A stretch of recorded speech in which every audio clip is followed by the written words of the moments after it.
March the 13th, 2024, we got the keys to our new Lincolnshire home.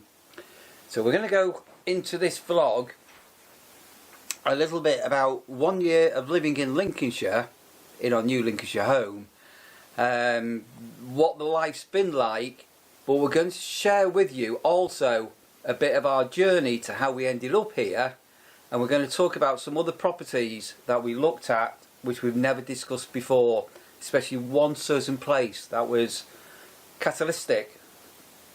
What is that word? Catalyst. Catalyst. A catalyst to why we actually came over here, and a coincidence that happened one day with a conversation that happened completely off chance. We've never told this story before, so we're going to just discuss a number of things, and this is going to be part of 3 videos we're going to do over the next, fingers crossed, few weeks. We are going to do a separate video on how we managed to put our house on the market and sell it in 4 months, which is going to be an entire vlog. And then we're also going to go through the buying a house and the whole stress of everything of selling and buying, but we're going to do separate vlogs on that. And this one is about our first year in our new Lincolnshire home.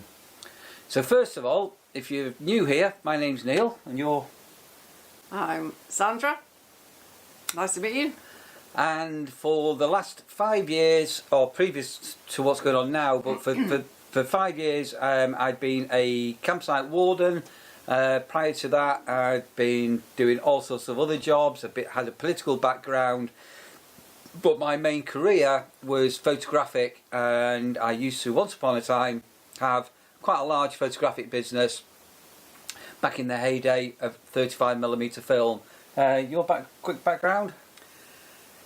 Quick background, so where to start? Yeah, so generally messing around in labs, I suppose, is the big theme, but I've always enjoyed science, biology, plants in particular. So I spent many years over in Norwich at John Innes Centre, and then ended up moving back to Manchester, but still very much lab based. Did a few other things on the road, and I've ended up back in the lab, funnily enough. So that's me. So we will possibly go into jobs and how we're managing to survive, and as this video goes on a bit. So I was born and raised in a place called Hale near Altrincham in England, in Cheshire. Cheshire, not Trafford. Cheshire. I was Cheshire, not Trafford. Right. Probably told me that then. I grew up in a place called Chorlton-cum-Hardy, which is in South Manchester. Manchester. No, that's Wythenshawe speak. No. Chorlton people don't speak like that. Manchester. Burnage. It's Manchester. Oh, I say it's country. So we're basically both Mancunians. So I, without going into great detail, at quite a young age, 25, started up a photographic business. I moved out of the family home. I ended up getting married to my first wife, and I moved to a place called Timperley, which is probably my spiritual home. And then from there on I ended up buying another property in Timperley. I did end up moving to another flat in Hale, and then to cut a long story short, 2006, a lot went on in my own private life, which I'm not going to go into, but my parents had both died, and I ended up moving back into the family home. Nothing special, just a semi-detached house on a council estate, but it always been my mum and dad's house since new. So for me, it had a lot of emotional ties to it. So if you said to me 5 years ago, and Sandra had mentioned this, I can just intercede a little bit. So for people that don't know us at all, so you've jumped from your first wife, moving in your family home, but you haven't mentioned when I appeared, as it were. So, which was around the same time. So about around the time when Neil moved back into his parents' family home, we'd already got to know each other a bit, and then about a year later we got married. Yeah, so it's complicated because I'd been married. That's the simple version. Yeah, I'd been married fine, previously, but we met in 2006, and at that point in time, Sandra was living in a flat in a place called Lincolnshire. I was still at the flat. I was living in Timperley, and then we decided to move into my old home, and that's where we started our lives together in 2006. So, but if you said to me 5 years ago, and Sandra had mentioned this, should we perhaps move somewhere else in the country? No way am I moving from Manchester. I know I love the area. I'd been an elected councillor there. My roots are there. I had a business there. I had my family there. I knew all local history. No way am I ever moving. And you'd actually muted the idea a couple of times, hadn't you? Yeah, well, we'd always go away a lot and camp and things at, you know, weekends and holidays in the countryside. I always had a suspicion that I wasn't a city girl at heart, and yeah, so, but obviously respectful that it was Neil's family home, and you know, yeah. All of that. So as Sandra says, we'd camped all over the country, everywhere apart from Scotland. Although we have camped in Scotland together to see OMD once. Anyway, yeah. But there was never a place where we've gone on holiday and thought, oh, we'd love to move here or anything like that. And likewise, being a campsite warden, my first role was in Northumberland by Hadrian's Wall. What an amazing campsite and part of the world, but wouldn't want to live there. I went over to West Wales. I wouldn't want to live there. Somerset, South Lake District. But by accident, I ended up working in Lincolnshire, a place called Mumby. Never heard of Mumby at all, and took on this whole job. I'm happy. This is kind of quite funny, but you don't need the whole lowdown. But I do remember getting this random message from Neil going. So we always kept our caravan storage subscription, so that if Neil ever needed to leave quickly, he would have somewhere to come back and store the caravan, no matter what happened.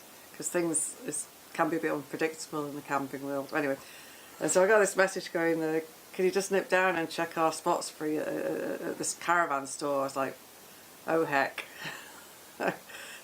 But you didn't even stop and press go, you just went straight through, and that was that, and landed up in Mumby, didn't you? So I was working for a very well-known, I've covered this many times, if you're a new viewer, for a very well-known large holiday company, and it was awful. I had to get out, and this job came up, which I took, and it was literally, I was saying to Sarah how stressed, and she says, you're not leaving your job that you're at, unless you have another job to go to. We need a wage. And this job came up, which I took, and basically I think I sort of text Sandra and said, I've taken a job, I'm going to give him a notice in, and then she said, where is it? I said, Lincolnshire, without even looking on the map.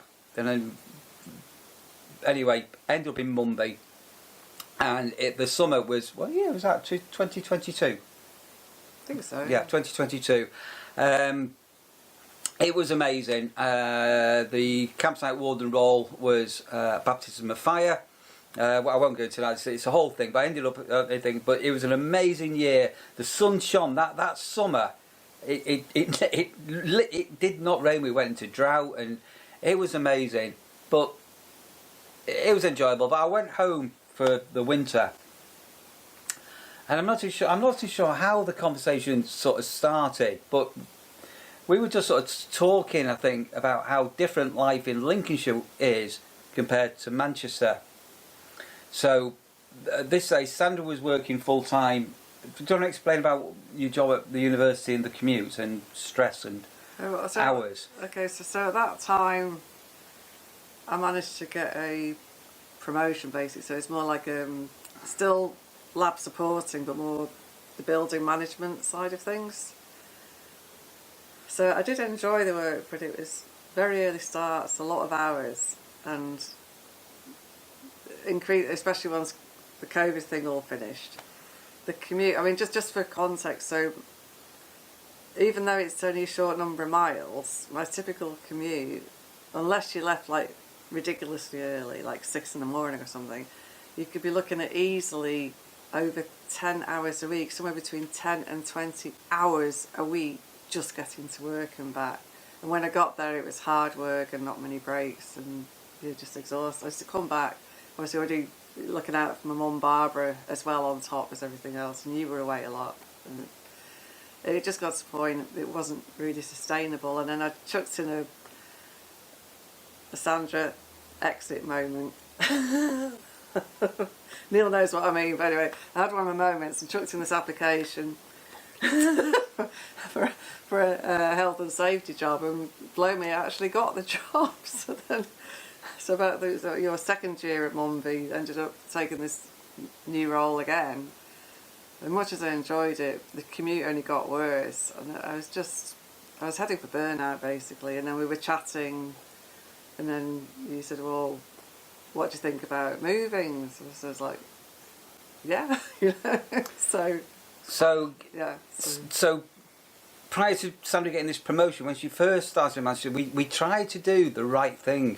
And Sandra was going to Manchester. She used to get a bicycle from our house in Hale. She used to cycle into Altrincham, put the bike into a locker, and then get a metro into Manchester. And then we tried the public. It was unworkable. Network was. It does not work. There is no bus from where we live that would have got me to work in time. There's 0 buses. There's the metro, but that had other complications, and it broke down a lot. And yeah. So the slightest bit of snow, it didn't even run at all. Yeah. So then you stuck with the drive, which is awful. Yeah. Overcrowded and overpriced as well. So we tried to make the commute somewhat nice. So Sandra would have a small bike ride and a nice sit on the Metro link and read the Metro newspaper, the free newspaper, but the whole commute ended up awful. And if there was half the time you were standing room only, and if there was a concert or a football match on, you couldn't even get on. Yeah. So the Metro line from Altrincham into Manchester, you've got Old Trafford football ground, the cricket ground, and obviously the stadiums. And we tried all of that, and it climaxed one night, December. It was a freezing cold, drizzly, icy cold, wet night, and Sandra was stuck in Manchester, and she was crying on the Met station. She said, "I can't get home. I can't get on the Metro." I think there may have been a football match on and a concert at the same time or something, but it was the public transport could not cope. Anyway, it was awful. So this conversation about, have you seen the price of the houses round in Lincolnshire, sort of in the Mumby area? And then we were looking at what we could buy, and then we were looking at if we sold our house, which was in a place called Hale, again just outside Altrincham, is in a postcode WA15 postcode. Just Google WA15 postcode house prices. Our property was worth a lot of money. For us, a lot of money anyway.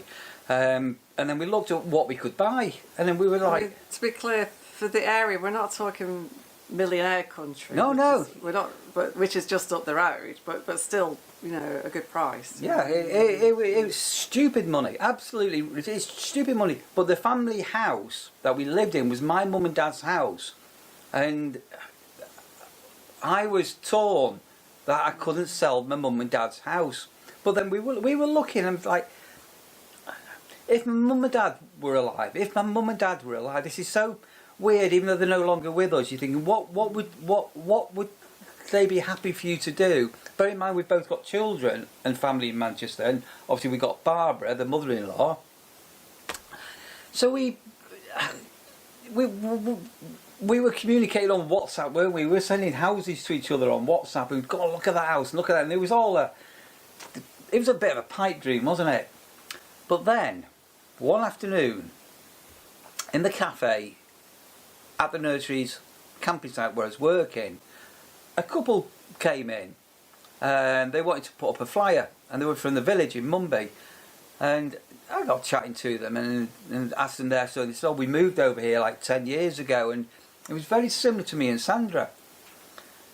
I said, we're possibly looking, but if we did at this stage we'd consulted with Barbara, hadn't we? So Barbara was warm to the idea, wasn't she? She was. Is that the right term? She was quite excited at that stage. Bless her. So when we were looking at these properties that we were sort of emailing, so WhatsApping each other,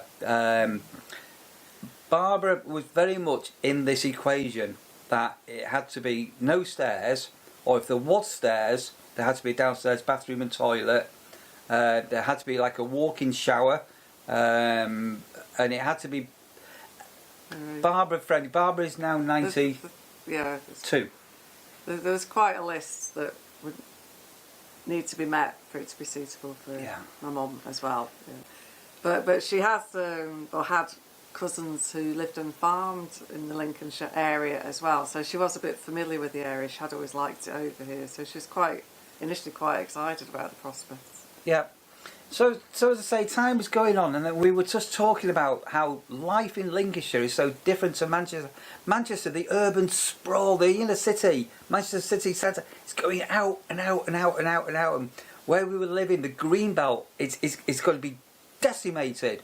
I mean, even aside from that, I obviously drive over to visit Neil, and the traffic would be horrendous, stroke bad, all the way across until I got the other side of the M1, and then there was no traffic anymore. There was just no traffic anymore. It was just like, for me, this is absolute bliss. You know? No, it was very hard to explain living here, because there isn't a rush hour where this part of Lincolnshire where we live. We're in East Lindsey. There isn't a rush hour. There isn't a school. It's impossible to explain without actually living here. But we were sending. Anyway, this couple came into the cafe, and I said, "Oh, you know, if something came up round here, I said we might move, but we need like a granny annex or somewhere for." And they turned around and said, "One of our friends is He had on the market, and he pulled off the market. A sailor fell through, and he'd got a bungalow for sale in Chapel, which seemed to tick all the boxes." I said, "What?" He said, "Yeah, there's a separate granny annex to it." I thought, this can't be right. So we went and we had a look. You went on your own first, because I was still in Manchester. And there was a great big long drive. And sure enough, it was a 3-bedroom bungalow that the bungalow had been annexed, for want of a better word. And there was one of the bedrooms that had been converted into like a living room with a shower and a separate bedroom, and it was all self-contained with its own door. And it was like, I can't believe this. And at this point of time, it wasn't on the market as such, because it'd been on the market, but the sale had fallen through. So I ended up. Sandra came over. I think we went to look at it, didn't we? And then Sandra said, "Well, Neil was very excited about it and very keen. I had more reservations personally, although it ticked the side annex. It wasn't a full annex, it was still part of the property, but it sort of ticked that box. But there's other things like, we'd seen so many properties with really nice big gardens, and that garden was tiny, and so it would have been a big compromise for me personally if we had taken it. But anyway, but it ticked the boxes in many ways, so we did pursue it, didn't we? Well, we pursued it to such an extent we ended up bringing Barbara over. So, because obviously Barbara then, because we said, well, at this stage, our house wasn't for sale. It wasn't even on the market. That was the other problem, but anyway. we had in our own minds what we would get for it, but we hadn't had it valued. So I mean, the initial plan, as far as it goes, was to get ours sold and then come in as cash buyers and just go for it, and then just hopefully get somewhere process quickly at this end was the idea. Yeah. So this was July-ish, July. This was all happening. I think it started. It was July, wasn't it? Yeah. So Barbara come over, and she said, "That's it. We'll live here." She really liked it. So I said, well, okay, let's put in an offer. So we put in an offer, and unfortunately, as we put in the offer, the guy selling the house, it came off the market, which was incredibly frustrating. But it was better for it to happen then rather than it to have dragged out and everything. But the perfect house, all of a sudden, the dream we had dissolved. So it was. So as Neil was really busy on the campsite, in the background I've been looking at loads of properties, but I was struggling to get Neil's attention. Neil's very much like, when his mind's focused one way, it's very hard to get him to look at another focus. So he's like very much focused on the campsite, and I'm saying, look at this, have a look at these options. He's like, oh. So you weren't really with your mind on it at all. And then at a certain point, we managed to get both our heads in the right place, and you had better understanding what I've been looking at and what we were looking for. And I sort of screened out loads of properties, ended up with about 6 that tick the brief basically, in terms of number one, Barbara's needs, our needs, enough space but not too big, right price, all of that. So we got down to that last 6, didn't we? So yeah, so we both say we've been flying all these properties over, and we got all the estate agents' details, and we're looking at photographs, and everything was always focusing around Barbara. So Sandra came up my time at the nurseries was quite difficult for me to get time off, especially at weekends when Sandra was getting off. It was a difficult year, as every year was at the nurseries, for me getting off the site. Anyway, Sandra come up, and we'd got half a dozen or so properties to view. So by then it was a bit more towards the end of the season, so you weren't quite so frantically busy. So it was August-ish. We were right in the season.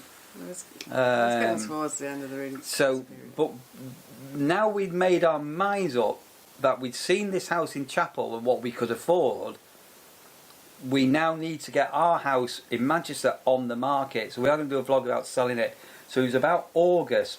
We got the house valued, and the ball was rolling to sell in Manchester, and then if it did sell quickly, stop waving your hands around, Neil. The autofocus. That's doing it.